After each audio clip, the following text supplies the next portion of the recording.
चरणांगुष्ठ से बने हुए सुदर्शन चक्र को चला दिया। उस चक्र ने तुरंत जलंधर के सिर को उसके धड़ से अलग कर दिया। जब ओम नमः शिवाय। आस्था सागर यूट्यूब चैनल में आपका स्वागत है। रुद्र संहिता का युद्धखंड का अध्याय 24वां। जलंधर का वध। व्यास जी बोले, हे तात, उधर असुरराज जलंधर द्वारा फैलाई गई गंधर्व माया से मोहित होकर सभी देवताओं सहित भगवान शिव भी युद्ध को भूलकर अप्सराओं का नृत्य गान देखने में व्यस्त हो गए थे। तब वह क्या हुआ? उधर जब जलंधर को पहचान कर देवी पार्वती कैलाश पर्वत से अंतर्धान हो गई, तब वह क्या हुआ? भगवान शिव ने क्या किया? सनत कुमार जी बोले, हे महर्षि, जब जलंधर को अपने सामने भगवान शिव के रूप में देखकर देवी पार्वती ने यह जान लिया कि वह कोई बहुरूपिया, तो वे तुरंत वहाँ से अंतर्धान हो गई। उसके अंतर्धान होते ही सारी माया वहाँ से गायब हो गई। माया के गायब होते ही सभी देवता अपने अपने होश में आ गए। उधर देवाधिदेव भगवान शिव की चेतना भी वापस लौट आई और जलंधर की माया को जानकर उन्हें अत्यधिक क्रोध आ गया। तब जलंधर भी देवी पार्वती के अचानक वहां से गायब हो जाने के कारण तुरंत ही युद्धभूमि में लौट आया। तत्पश्चात भगवान शिव और असुरराज जलंधर में बड़ा भयानक युद्ध होने लगा, परंतु त्रिलोकीनाथ भगवान शिव की वीरता और बल के सामने वह तुच्छ असुर कहाँ टिक पाता। यह बात जल्द ही उसे समझ आ गई कि सर्वेश्वर शिव को जीत पाना आसान नहीं है, बल्कि असंभव है। तब असुरराज जलंधर ने भगवान शिव को जीतने के लिए माया का सहारा लिया। उसने तुरंत अपनी माया द्वारा पार्वती को प्रकट किया और उन्हें अपने रथ पर बांध लिया। जलंधर के दो सेनापति शुंभ और निशुंभ अपने हाथों में भयानक अस्त्र लेकर देवी पार्वती को मारने के लिए उन पर झपट रहे थे और देवी पार्वती रोते हुए अपनी सहायता के लिए अपने आराध्य भगवान शिव को पुकार रही थी। यह दृश्य देखकर भगवान शिव भी अत्यंत चिंतित हो गए।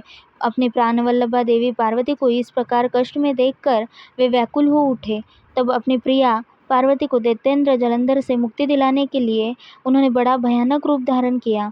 वह रौद्र रूप देखकर राक्षसी सेना भयभीत होकर इधर उधर भागने लगी और छिपने का प्रयास करने लगी। उधर दैत्य सेना ने प्रधान शुंभ और निशुंभ भी डर गए और युद्ध से बचने की कोशिश करने लगे। उनके भयभीत होते ही जलंधर की माया समाप्त हो गई। युद्धभूमि में हाहाकार मच गया। तब सब इधर उधर दौड़ रहे थे। जब शुंभ निशुंभ भी अपने प्राणों की रक्षा करने के लिए भाग रहे थे, तब भगवान शिव ने उन्हें ललकारा, परंतु वे फिर भी युद्ध के लिए तत्पर न हुए। भगवान शिव बोले, तुम तो देवी पार्वती को मारने पड़ रहे थे, अब क्यों डरकर भाग रहे हो? आओ और मेरे साथ युद्ध करके अपनी वीरता का परिचय दो।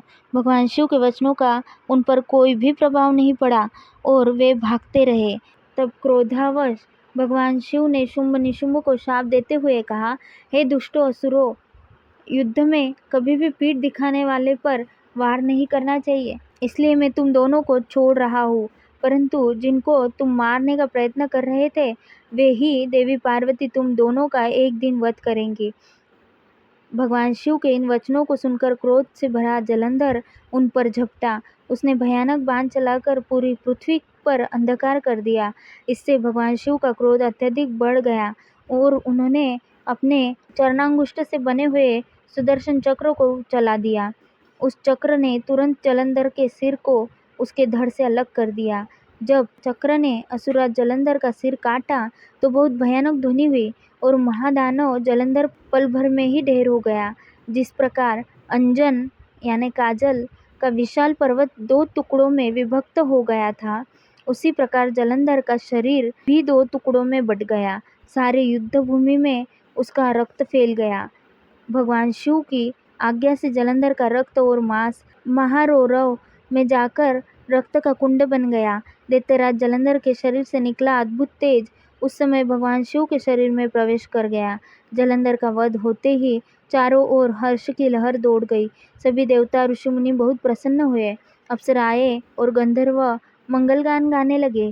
सारी दिशाओं से भगवान शिव पर फूल की वर्षा होने लगी।